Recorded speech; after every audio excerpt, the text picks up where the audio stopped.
Dalawang tag 450 watts mga idol. Nabanatan ni Sakura 9,000.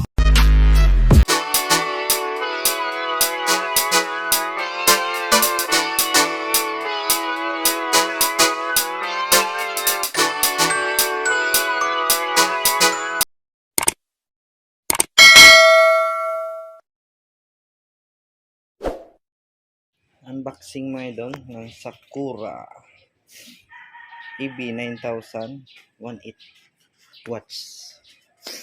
Unboxing natin mga idol.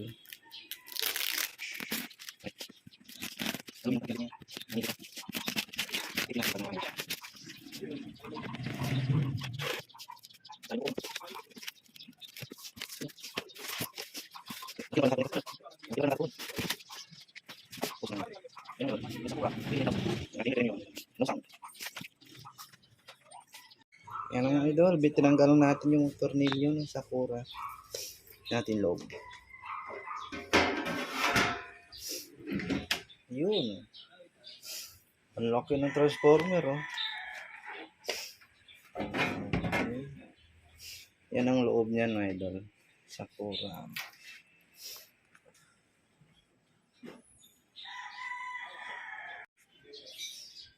Balik tayo sa Sakura.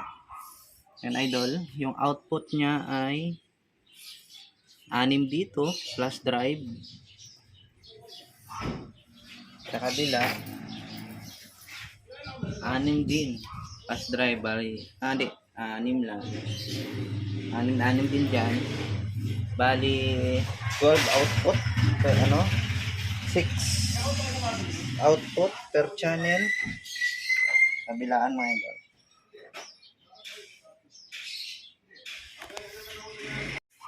Idol, baklasin na natin yung kanyang mga idol, oh. Tayo yung nakauna nitong mag-repair. Wala pang history ng repair to mga idol. Tingnan nyo. Yeah, bagong bago. Yun, oh. Bagong bago si Sakura.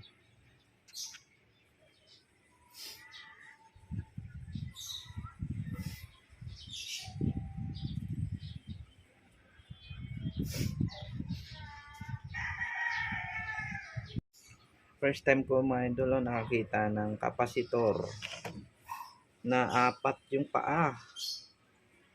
Sa isang kapasitor, 4 yung paa mga idol, oh. So, lang, ingat lang sa pag-test dyan, baka magbaliktad kayo. Nagbaliktad yung test nyo.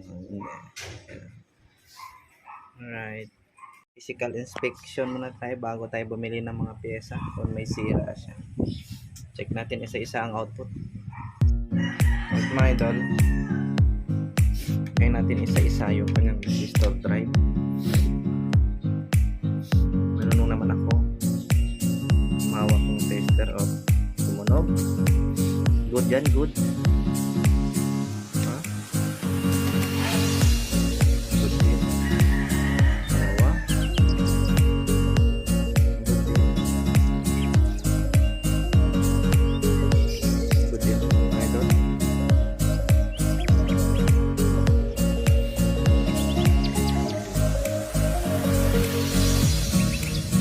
Oops, parang ayaw mag-buzzer.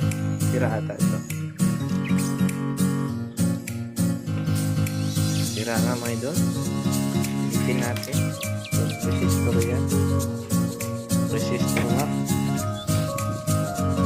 Meron tayong isang nakita mga idol na resistor na busted. Tayo sa kaliwa ulit. Tayo sa harap. Ayan, tumunog na yung katabi niya. Siya hindi. So, tumunog din. Tumunog din siya.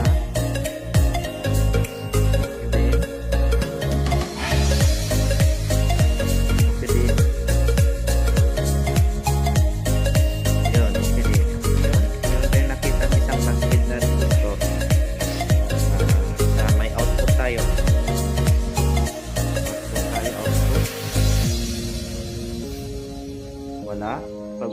tumutunog yan mga idol, ibig sabihin good ang output natin. Wala. Wala din. Wala rin. Wala din good mga idol.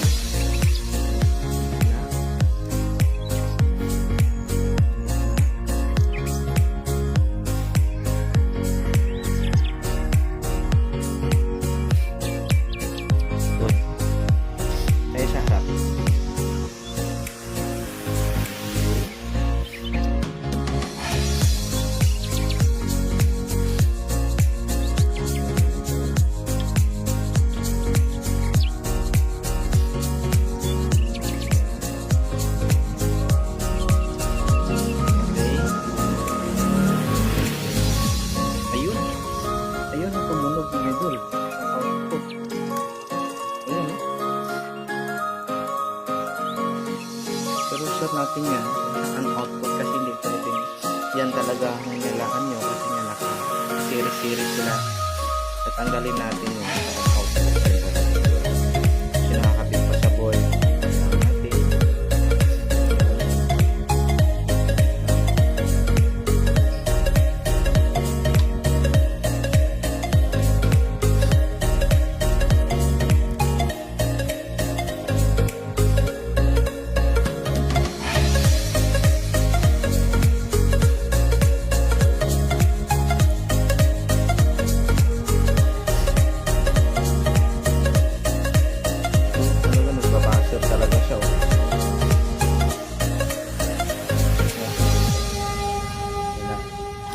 Natin dito sa pangalawa.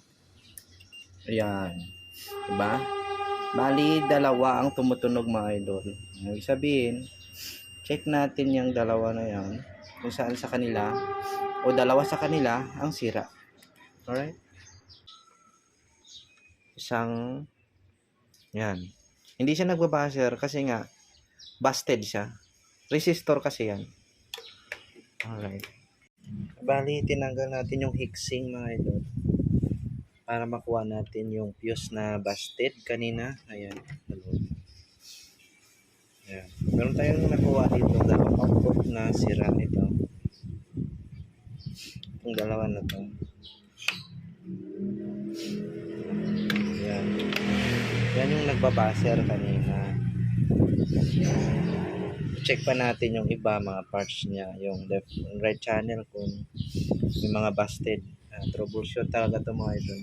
Pag ganun kasi pag pumutok yung fuse, kailangan mag-troubleshoot tayo. Alright mga idol, nakabit na natin yung ating nasirang output. Isa lang. Pero doon sa unang buzzer ko, dalawa, kaya lang naka-series lang siya. Pero isa lang talaga yung problema. Tapos, ang nangyari, palit na ako ng master volume. Yan. Ito sa balance niya. Palitan ko na rin. Pati fuse, mga idol, palitan na rin natin yan. Ayun, yun. Sumabog na fuse na yan. Isa-zoom natin. Yan. Dalawa yan. Sumabog yan eh. Tapos mga kinalawang dito na, kahit paalang nito, nagpalit na ako kasi nga, para sure ball talaga ang trabaho mga idol. Palit ko na yan lahat yan. Left and right channel na yan. Palitan na natin ng bagong transistor at saka mga resistor. Alright mga idol, sound check na lang tayo. Alright. Sound check mga idol. The EVIT 9000 Sakura. Sound check. Alright. I-on na natin si Sakura mga idol. Bago tayo mag-on mga idol ng power nito, ay i-off muna natin. Ay, ito pala mga idol, isa pa. Si Sakura ay meron siyang voltahe na, nakita ko na pala yung voltahe niya dito sa likod. Ayan. 62 volt, 062 volt mga idol. Yun ang power ni Sakura. Malakas na. Sobrang lakas na yun mga idol sa Sakura 737. Mas malakas to. Alright mga idol, try na natin. Testing na natin si Sakura. Bago kayo mag-on, yun nga sinasabi ko ay off nyo muna yung volume kasi sobrang lakas na ito. Power on.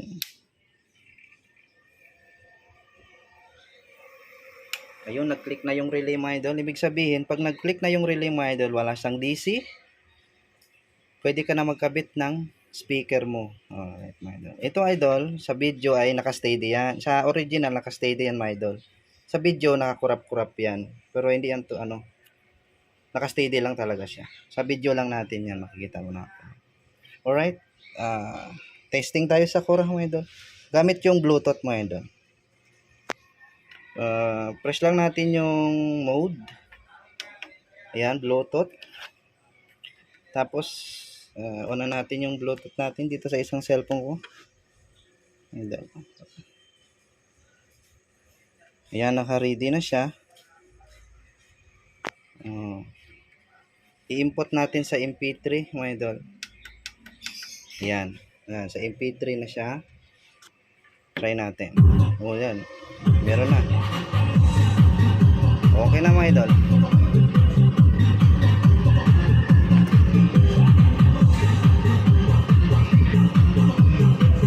Dalawang 450 watts ang idol ginamit natin.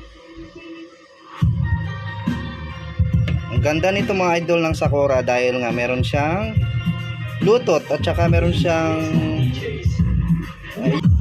memory card.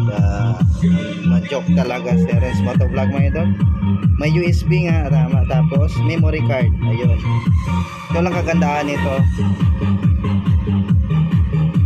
Sound check mga idol. Lakas talaga masyado kasi konti lang bitaw ko. Mahataw na agad siya.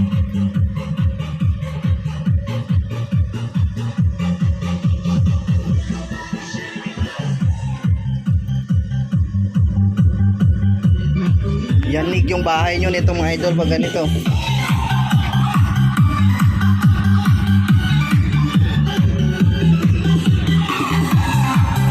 Balance lang natin mga idol. Isa pa lang tumutunog. Mga idol, nakabalance na. Dalawa na mabanat mga idol.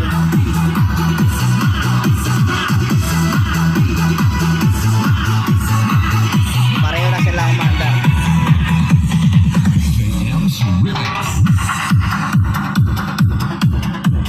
Swabe mga idol, swabe.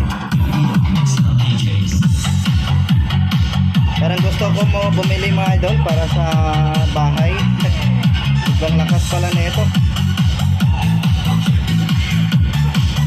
Ito mga idol, control to doon sa may master volume. Kailangan nako-control nyo dito at saka doon sa harap.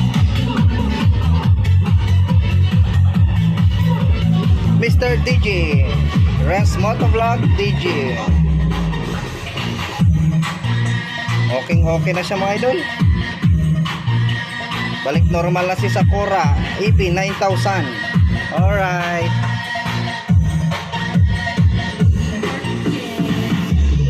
Pero 3 days ko din na troubleshoot mga idol kasi mahirap yung mamadaliin natin kasi baka sumablay tayo sa pag-repair. Magandang talagang tiyagaan natin talaga maghanap ng mga sira. Kaya shout out pala dito sa may-ari si Rami Miason Santero. Shout out idol. Salamat sa tiwala. 1,000 mo. Okay na siya mga idol. Pwede mo na ihataw ulit. Alright. Happy Sunday mga idol. Makulimlim sa labas.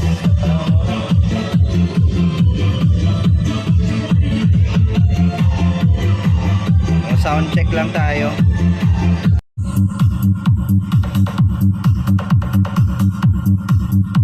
Dalawang tag 450 watts mga idol. Nabanatan ni Sakura 9,000 EP9000 1 hit watts.